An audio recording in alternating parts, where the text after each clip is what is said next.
बहुत बढ़िया। अब शुरू करते हैं चैप्टर 2। लगभग 1700 शब्दों में यह हिस्सा यूसुफ के जादुई टापू से आगे की दास्तान है। दास्तान बगदाद। चैप्टर 2। जिन्न और बोलते परिंदे दिए की लौ तेज हुई और गुफा के पत्थर धीरे धीरे पिघलने लगे, मानो वो रास्ता किसी और आलम का दरवाजा बन चुका हो। यूसुफ ने कांपते हुए दरवेश की तरफ देखा। दरवेश बोला, डर मत ताजिर, ये रास्ता तुझे वहां ले जाएगा जहां तेरे सवालों के जवाब हैं। मगर याद रख, ये सफर आसान नहीं। हर मोड़ पर तेरा इम्तिहान होगा। यूसुफ ने गहरी सांस ली और कदम आगे बढ़ा दिया। दूसरी दुनिया का आलम जैसे ही वो दरवाजे से गुजरा, उसने महसूस किया कि हवा बदल गई है। समंदर की खारापन वाली खुशबू अब नहीं थी, बल्कि इत्र और चंदन की खुशबू चारों तरफ फैली थी। उसके सामने एक हरी भरी वादी थी, जिसमें पेड़ आसमान को छू रहे थे। झरनों से पानी गिर रहा था और फूलों से रंगीन रोशनी निकल रही थी। लेकिन सबसे अजीब बात यह थी कि वहां के परिंदे इंसानी जबान में बातें कर रहे थे। एक नीला तीतर बोला, देखो देखो, एक नया मुसाफिर आया है। एक लाल तोता हंसकर बोला, ये तो बगादाद का ताजिर है, मैंने इसके बारे में सुना है। यूसुफ हैरान रह गया।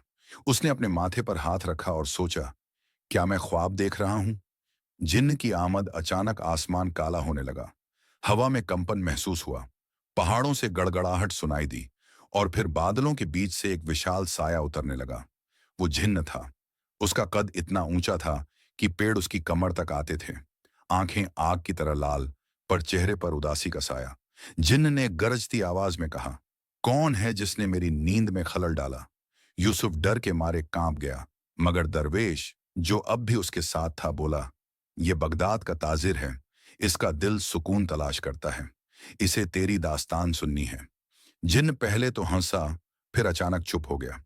उसने अपनी बड़ी बड़ी हथेलियों से आसमान की तरफ इशारा किया और बोला, मेरी कहानी 1000 साल पुरानी है। जिन्न की दास्तान। जिन्न ने गहरी सांस ली और कहने लगा, मैं भी कभी इंसान था, बगदाद का एक अमीर।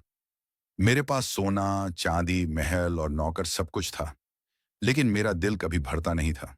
मैंने गरीबों का हक खा लिया, धोखेबाजी की, औरतों को रुलाया, अनाथों का माल दबा लिया।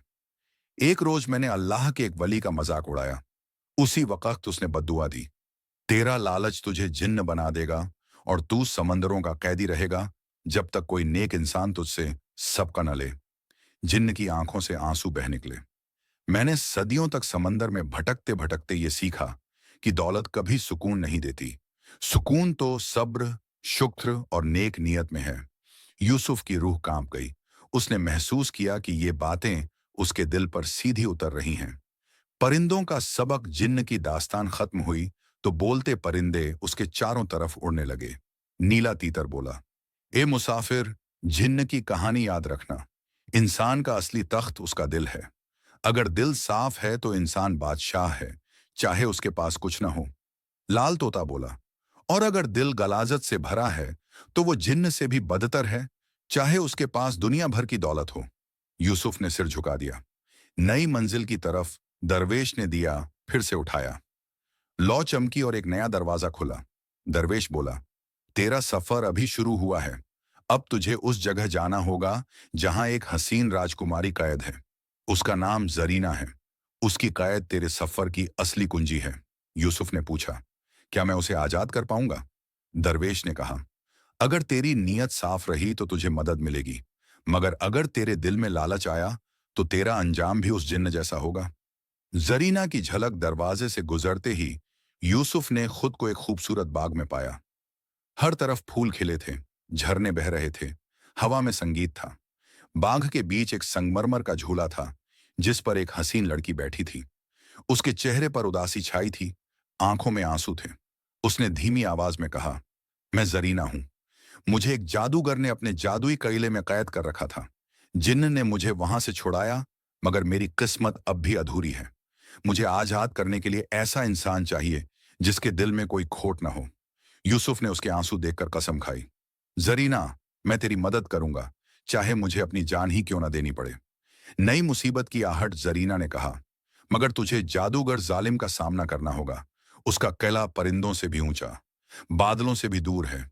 वहां बोलते पेड़, उड़ते कालीन और ताबूत से निकलते कंकाल तेरी राह रोकेंगे। यूसुफ ने गहरी सांस ली और कहा, अगर मेरा सफर सच्चाई और सब्र के लिए है तो मैं पीछे नहीं हटूंगा। दरवेश ने दिया बुझा दिया। बाग का रंग बदलने लगा। आसमान में अंधेरा छा गया और दूर एक काला किला नजर आने लगा जिसकी दीवारें आग की तरह चमक रही थीं। चैप्टर 2 समाप्त। यह दूसरा हिस्सा लगभग 1700 शब्द पूरा हुआ। अब बताइए, क्या मैं चैप्टर 3 शुरू करूं, जहां यूसुफ और जरीना जादूगर जालिम के किले की तरफ बढ़ते हैं और रास्ते में बोलते पेड़, उड़ते कालीन और ताबूत से निकलते कंकाल मिलते हैं?